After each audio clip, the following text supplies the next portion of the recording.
Imagine this. At your son's wedding, the bride texts you mid-ceremony, demanding you sign over your house or lose your grandkids forever. That's exactly what happened to Armen Kaprielian in a Boston church.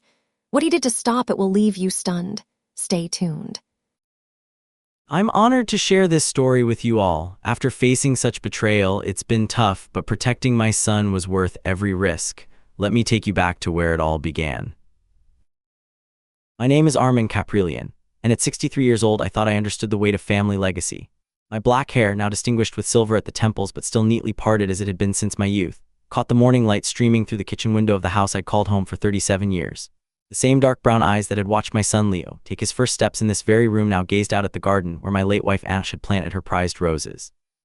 Born in Armenia but an American citizen for over 4 decades, I'd built this life with determination that ran as deep as my roots in both worlds. This wasn't just a house, it was the repository of our family's American dream. When I'd emigrated from Armenia as a young man of 22, I'd carried nothing but determination and the stories my grandmother had whispered to me about perseverance. Ash and I had scraped together every penny to buy this modest 2-story colonial in a quiet neighborhood outside Boston. We'd painted every room ourselves, installed the hardwood floors with our own hands, and filled every corner with the laughter of our growing family. The kitchen still held the lingering scent of her cooking, the ghost of countless Sunday dinners where she'd prepare elaborate spreads of dolma, kebabs, and her legendary baklava. Dining room walls were lined with photographs spanning decades. Leo's first day of school, family gatherings, holidays, graduations. This house wasn't just my home, it was my son's inheritance, the place where I hoped to one day teach my grandchildren about their heritage, about the strength that flows through Armenian blood. But as I stood there that morning, 3 weeks before Leo's wedding, a chill ran through me that had nothing to do with the October air. Jessica, my future daughter-in-law, had been making comments. Subtle at first, then increasingly direct. "It's such a big house for just one person, Armen," she'd say with that practiced smile. "Have you ever thought about downsizing? Leo and I could help you find a nice little condo." The first time she'd said it, I'd laughed it off. The second time, I'd felt a flicker of unease. By the 5th time, that unease had crystallized into something darker. There was something predatory in the way her eyes swept over our family photos, calculating rather than appreciating. Something cold in how she'd redirect conversations whenever I spoke about family traditions or the stories behind our heirlooms. Last week, she'd crossed a line that made my blood run cold. We'd been discussing wedding plans when she casually asked, "Oh, by the way, who's your lawyer? Leo and I are thinking about estate planning and we'd love a good recommendation." Estate planning. They weren't even married yet, and she was already thinking about what would happen when I died. That night, I called my brother Hagop, 10 years my senior and infinitely wiser in the ways of reading people's true intentions. "She's after the house, Armen," he'd said without hesitation. "I've seen this before. She's not marrying Leo. She's marrying into what she thinks he'll inherit." "But Leo loves her," I'd protested, even as my heart was already accepting the truth I didn't want to face. "Love makes us blind to the worst in people," Hagop had replied, "especially when those people are skilled at wearing masks." Now, standing in my kitchen with wedding invitations scattered across the counter, I felt the weight of a terrible premonition. The woman my son was about to marry wasn't just unworthy of him, she was dangerous. But how do you tell your child that their chosen partner is a predator without destroying them in the process? The engagement party had been my first real glimpse behind Jessica's carefully constructed facade. Held at an upscale restaurant downtown, it should have been a celebration of love and new beginnings. Instead, it became a masterclass in manipulation that left me feeling sick to my stomach. I'd arrived early, wanting to help Leo with any last-minute arrangements. As an Armenian father, it was important to me that everything be perfect for my son's special day.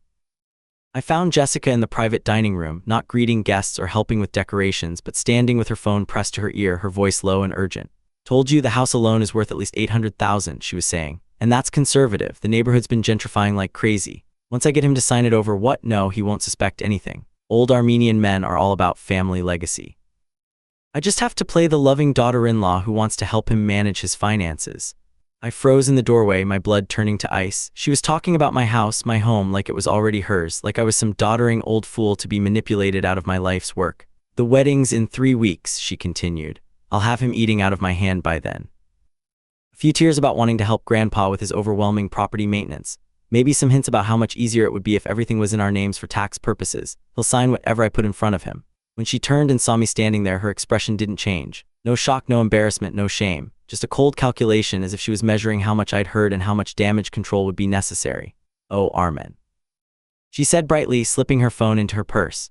"You're early. I was just coordinating with the caterers." The lie came so smoothly, so naturally, that I realized this wasn't her first deception. This was a woman who had turned manipulation into an art form. Throughout the party, I watched her work the room like a politician.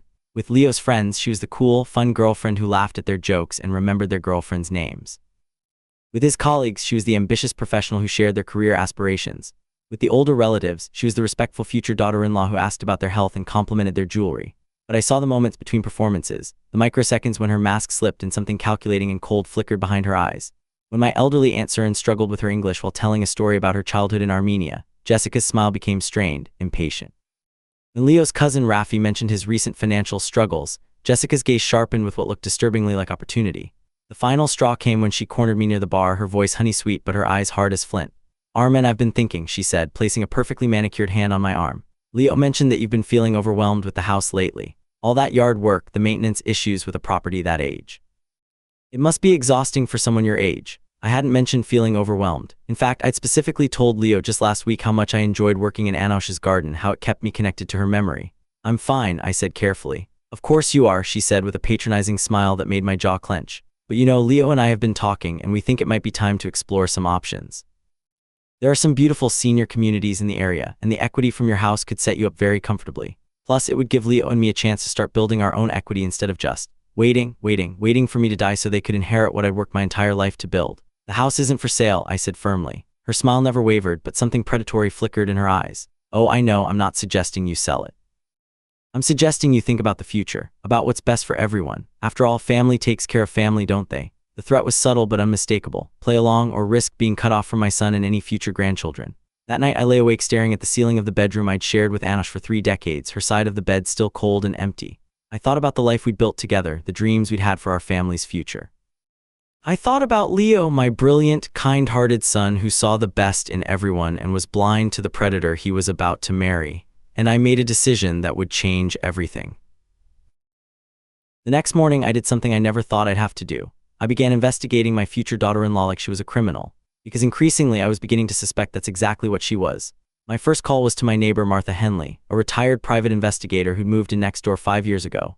Martha was a sharp-eyed woman in her 70s who'd spent 30 years tracking down cheating spouses and insurance fraud. If anyone could help me uncover Jessica's true intentions, it was her. "I need to know who I'm dealing with," I told her over coffee in my kitchen, keeping my voice low even though Leo was at work and Jessica was at her own apartment across town. Martha's expression grew serious as I recounted the conversation I'd overheard at the engagement party. "Armen, what you're describing sounds like a classic long con.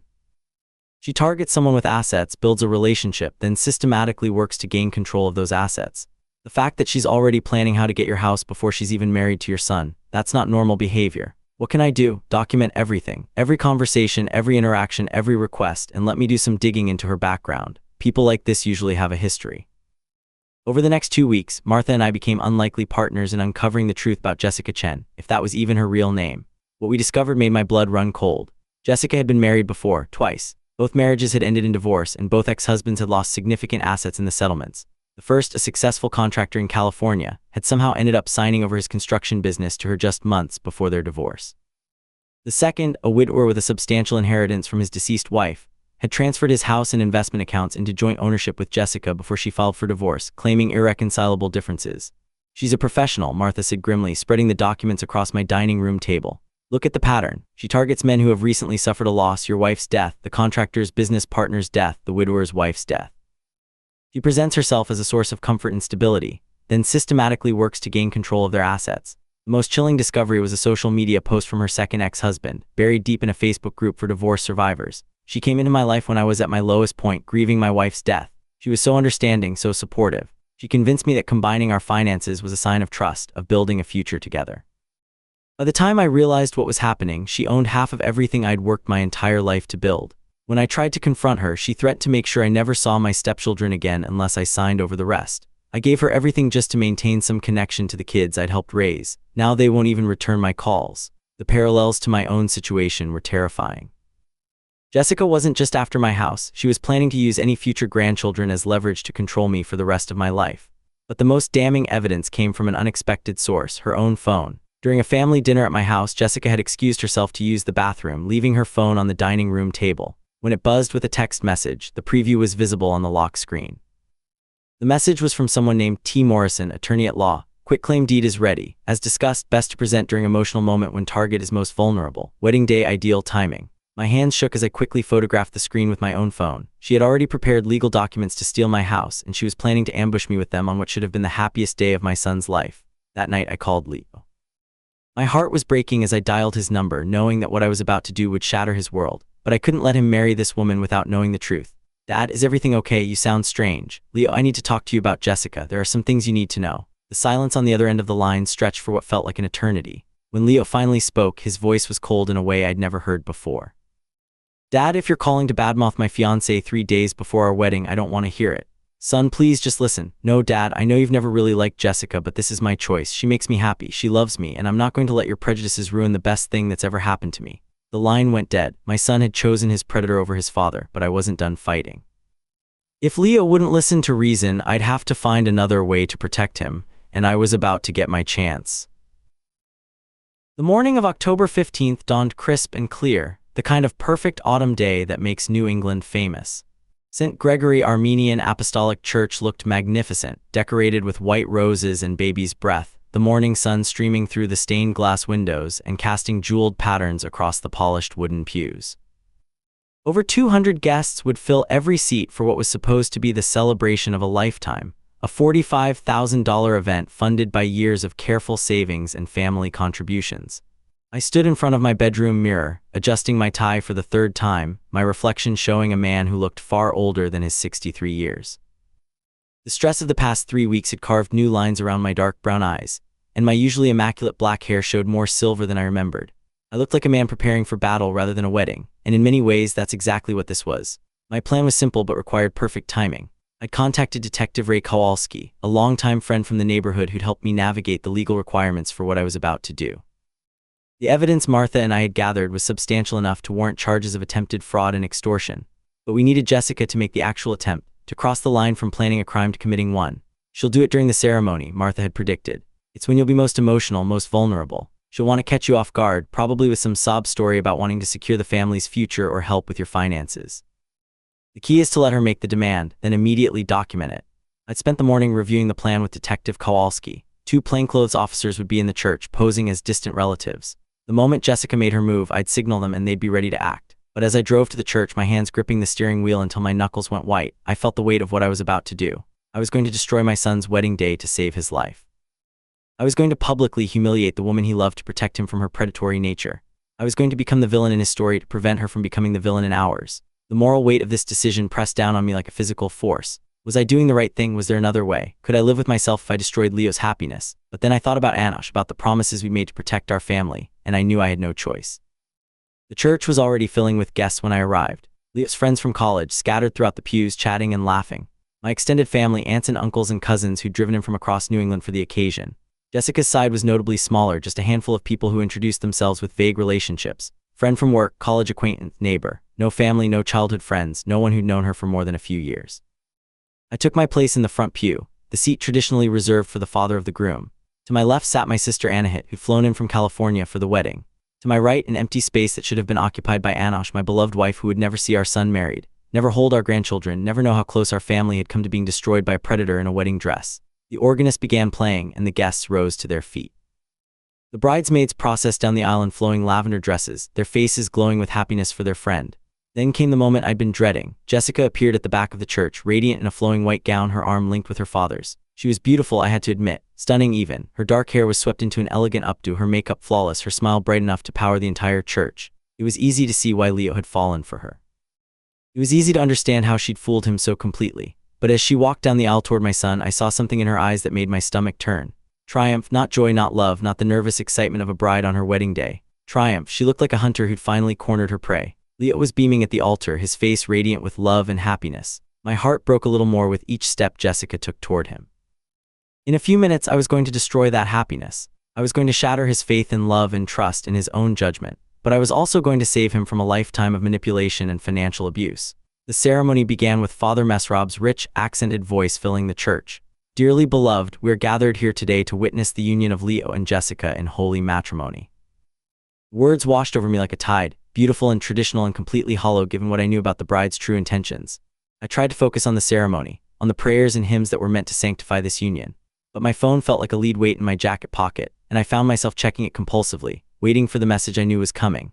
20 minutes into the ceremony, during Father Mesrob's homily about the sacred nature of marriage vows, my phone vibrated. My heart stopped. This was it. I carefully pulled out my phone, angling it so no one else could see the screen. The message was from Jessica, sent while she stood at the altar pretending to listen to words about love and faithfulness. The text was short, brutal, and exactly what I'd been expecting, but even worse than I'd imagined. The deed to your house. I have a quitclaim document ready for after the ceremony. Anash will want you to secure the family legacy. Sign it over now, or you'll never see your grandchildren again. For a moment, the church seemed to spin around me. The audacity of it, threatening me with my future grandchildren while standing at the altar, making vows about love and commitment, and invoking my beloved dead wife's name to manipulate me was breathtaking in its cruelty.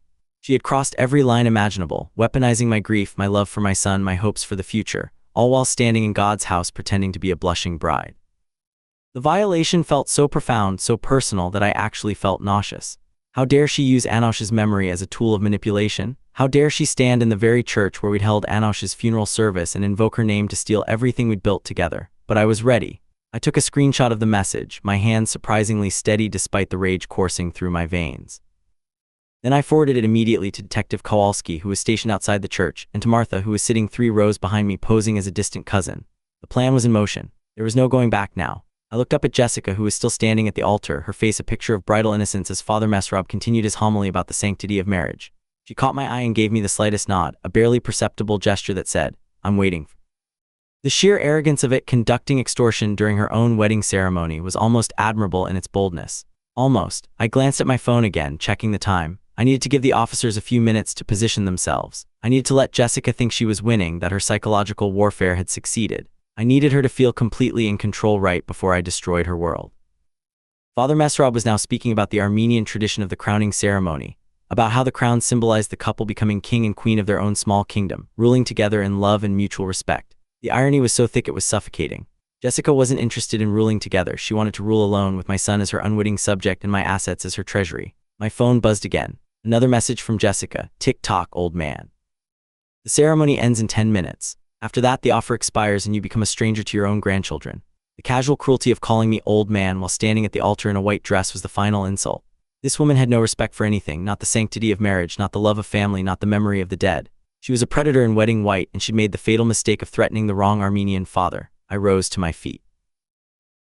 Time seemed to slow as I stood in the front pew, the weight of Jessica's threat still burning on my phone screen. Around me, Father Mesrab continued his homily about the sacred bonds of marriage, his words about trust and faithfulness taking on a bitter irony. Jessica stood at the altar in her pristine white gown, the picture of innocence, while the evidence of her extortion attempt glowed on my phone screen. The movement was deliberate, unhurried, but it had an immediate effect. Conversation stopped mid-whisper. Heads turned. 200 guests suddenly focused their attention on the father of the groom standing in the middle of a wedding ceremony. My sister Anahit grabbed my arm, her eyes wide with confusion and concern. "Armen, what are you doing?" she whispered urgently. I gently removed her hand from my arm and began walking toward the altar. My footsteps echoed in the suddenly silent church, the sound of my dress shoes against the marble floor unnaturally loud. With each step, more guests turned to stare, their expressions ranging from confusion to alarm. Cell phones appeared in hands throughout the congregation. This was clearly something worth recording. Leo's face went from radiant joy to worried confusion as he watched his father approach the altar during his wedding ceremony. "Dad," he said, his voice barely audible but carrying clearly in the silent sanctuary. Jessica's eyes met mine, and I saw something flicker there, not quite fear, but the sharp alertness of a predator who suddenly realizes the prey might be more dangerous than expected. Her bouquet trembled slightly in her hands, the first crack in her perfect composure. I walked directly to Father Mesrab, who had stopped speaking and was watching my approach with obvious concern. The elderly priest had known our family for decades. He'd officiated at Anosh's funeral, had counseled Leo through his teenage years, had been a steady presence in our lives through joy and sorrow. "Father Mesrab," I said, my voice carrying clearly through the silent church, "I apologize for this interruption, but I believe a crime is being committed at your altar." The words hung in the air like a thunderclap. Gasps echoed through the church like a wave. I heard someone, one of Jessica's bridesmaids, let out a small shriek of shock.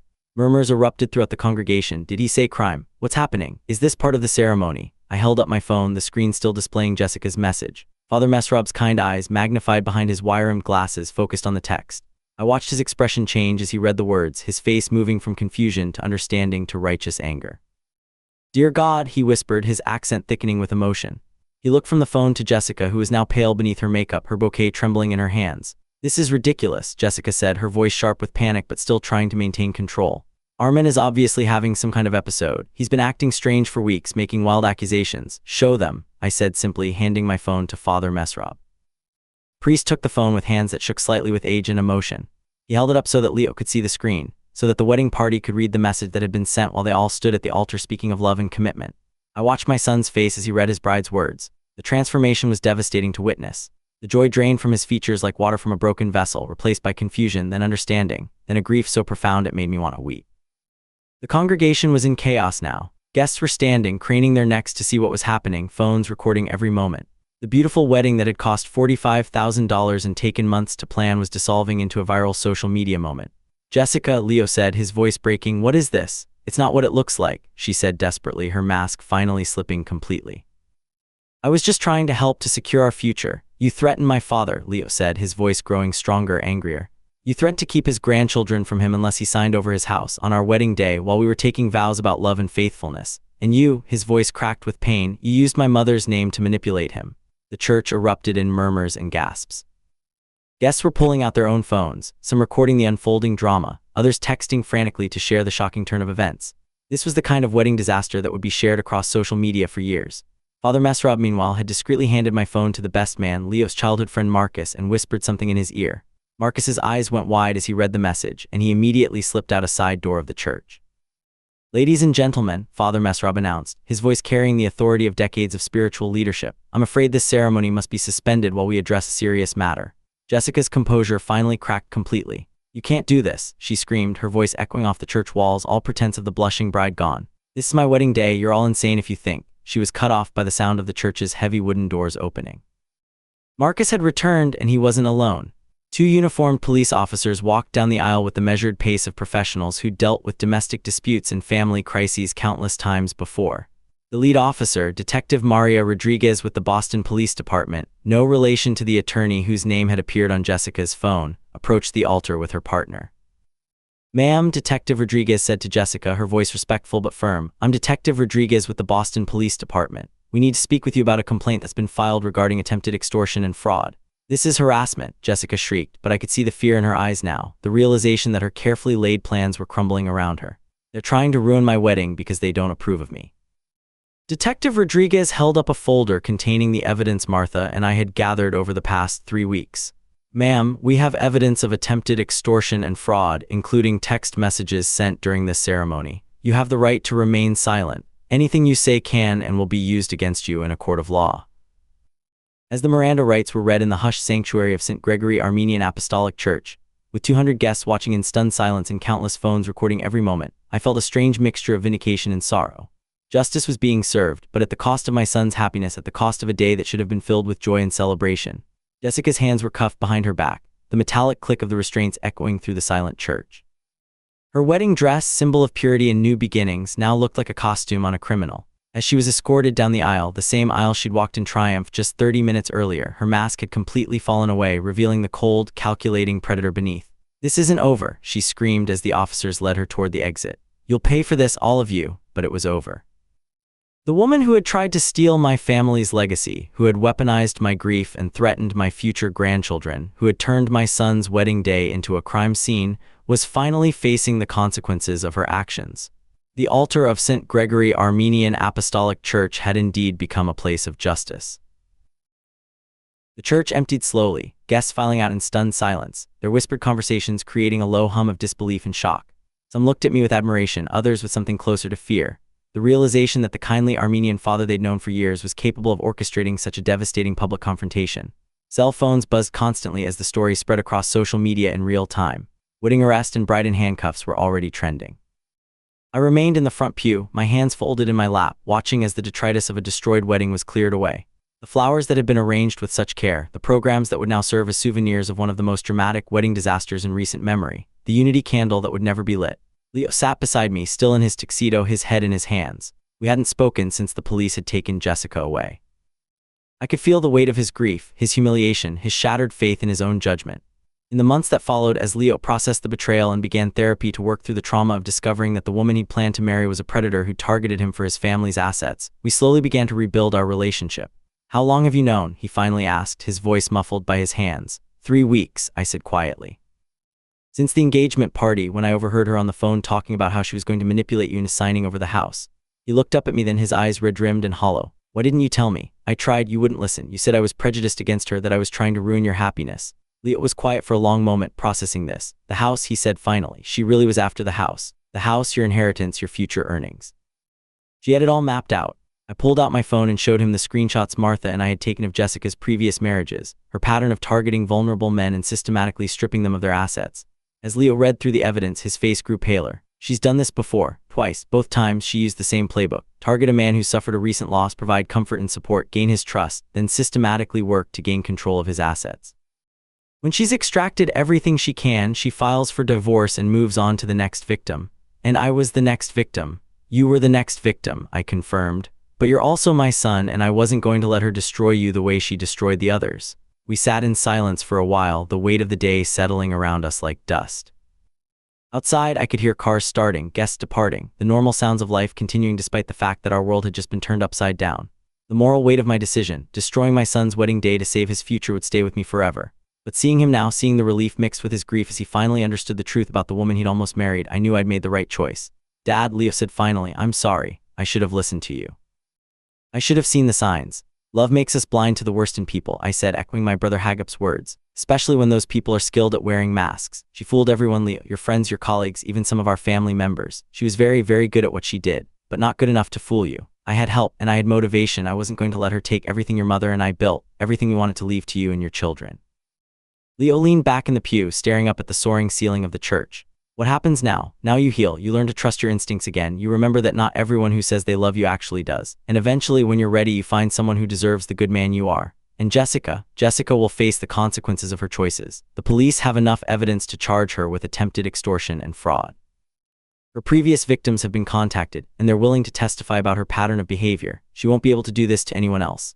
As we finally rose to leave the church, Leo turned to me one last time. Dad, I know this was hard for you. Destroying my wedding day to save me from her, I can't imagine how difficult that decision was. I thought about Anosh, about the promises we made to each other about protecting our family, about the legacy we wanted to leave our son. It was the hardest and easiest decision I've ever made, I said. Hard because I knew it would hurt you. Easy because you're my son and I would do anything to protect you. 6 months later, I was working in Anosh's garden when Leo's car pulled into the driveway. It was a Saturday morning in April, the kind of day when New England shakes off the last vestiges of winter and embraces the promise of spring. The roses Anosh had planted decades ago were beginning to show their first green shoots, and I felt her presence in every new bloom. Leo walked across the yard toward me, and I was struck by how much healthier he looked. The hollow, haunted expression that had marked his features in the weeks following the wedding disaster had been replaced by something calmer, more grounded. He'd been seeing a therapist, working through the trauma of discovering that the woman he'd planned to marry was a predator who targeted him for his family's assets. The healing process had been slow but steady, and our relationship had grown stronger through the ordeal. Hey, Dad, he said, settling down on the garden bench beside me. How are the roses coming along? Your mother would be pleased, I said, gesturing toward the emerging buds. She always said they were the most resilient things in the garden. No matter how harsh the winter, they always come back stronger. We sat in comfortable silence for a while, watching the birds flutter around the feeder I'd hung near Anosh's favorite climbing rose. It was a peaceful scene, the kind of quiet family moment that Jessica had tried to steal from us. The aftermath of that day had been intense. The video of Jessica's arrest had gone viral, accumulating millions of views across social media platforms. The story had been picked up by news outlets, turning our family drama into a cautionary tale about wedding day justice that people shared and discussed for weeks. I got a call from Detective Rodriguez yesterday, Leo said finally. Jessica pled guilty to all charges. She's getting 2 years in prison, plus restitution to her previous victims. Good, I said simply. Justice had been served, but more importantly, she wouldn't be able to target another vulnerable family. There's something else, Leo continued. Her lawyer contacted me about a civil suit. Apparently some of her previous victims are suing for damages and they want me to join the lawsuit. Are you going to? I don't think so. I just want to move on, you know. I don't want to spend the next 2 years reliving all of this in courtrooms and depositions. I nodded, understanding. Leo had always been more interested in building something positive than in dwelling on past hurts. It was one of the qualities I admired most about him. Speaking of moving on, he said, a slight smile playing at the corners of his mouth, I wanted to tell you something. I've been seeing someone. My heart skipped a beat, not with worry this time, but with hope. Oh, her name is Sarah. She's a teacher at the elementary school in town. We met at a coffee shop about a month ago, and we've been taking things very slowly. Tell me about her. Leo's face lit up in a way I hadn't seen since before the wedding disaster. She's kind, Dad, really genuinely kind. She volunteers at the animal shelter on weekends. She sends care packages to her elderly neighbors. She remembers the names of all her students' pets. And she's not interested in my financial situation at all. In fact, she insisted on paying for her own coffee on our first 3 dates. She sounds wonderful. She is, and Dad, I told her everything, about Jessica, about the wedding, about what happened. I figured if we were going to have any kind of relationship, she needed to know the whole truth. How did she react? She said she was proud of you for protecting me. She said it took real courage to do what you did, even knowing it would hurt me in the short term. She said any father who would risk his relationship with his son to save him from a predator was someone she'd be honored to know. I felt a warmth spread through my chest that had nothing to do with the spring sunshine. I'd like to meet her. Actually, Leo said, glancing toward the house, she's here. I brought her with me, but I wanted to talk to you first.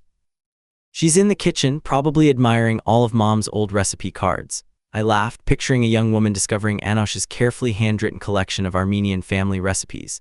Well, what are we waiting for? Let's go meet this Sarah. As we walked toward the house together, Leo put his arm around my shoulders. Dad, I want you to know what you did at the wedding. It saved my life. I know that now. Jessica would have taken everything, and I would have let her do it because I thought that was what love looked like. Real love doesn't require you to give up everything you are, I said. Real love builds you up, protects what matters to you, makes you stronger. Like you and Mom, like your mother and I agreed. And hopefully like you and Sarah. We reached the kitchen door, and through the window I could see a young woman with auburn hair carefully examining one of Anosh's recipe cards. She was smiling as she read, and I could see the genuine appreciation in her expression. This wasn't someone calculating the value of my possessions. This was someone appreciating the love and history they represented. Ready to meet your future daughter-in-law? Leo asked with a grin. Is that what she is? I hope so, Dad. I really hope so. As we opened the door and stepped into the kitchen where Anosh's recipes still held court, where family photos still lined the walls, where the scent of her cooking still lingered in the corners, I felt a profound sense of peace. The house she and I had built together, the legacy we'd created, the family we'd nurtured, it was all safe. It would continue. And maybe, just maybe, it would grow to include new love, new laughter, new memories. Jessica had tried to steal our past and control our future. Instead, she taught us the difference between real love and predatory manipulation. She'd shown us how strong our family bonds really were. And in the end, she'd made us stronger, more aware, more grateful for what we had. As I watched Leo introduce Sarah to Anosh's kitchen, to the heart of our family home, I knew that my beloved wife would have approved. This young woman wasn't here to take. She was here to give, to build, to become part of something larger than herself. The altar of St. Gregory Armenian Apostolic Church had indeed been a place of justice that day 6 months ago. But it had also been a place of salvation, a place where truth triumphed over deception, where family loyalty proved stronger than manipulation, where an old Armenian father's love for his son created a shield that no predator could penetrate. And now in the kitchen where it all began, where Anosh and I had planned our dreams and raised our son, a new chapter was beginning. One built on truth, on genuine love, on the kind of foundation that could weather any storm. The house would remain in the family, the legacy would continue, and justice, as it turned out, was just the beginning. Armen, thank you for your courage in exposing Jessica's scheme. It was a powerful reminder that true family bonds can uncover and defeat hidden predators, even in the most sacred moments.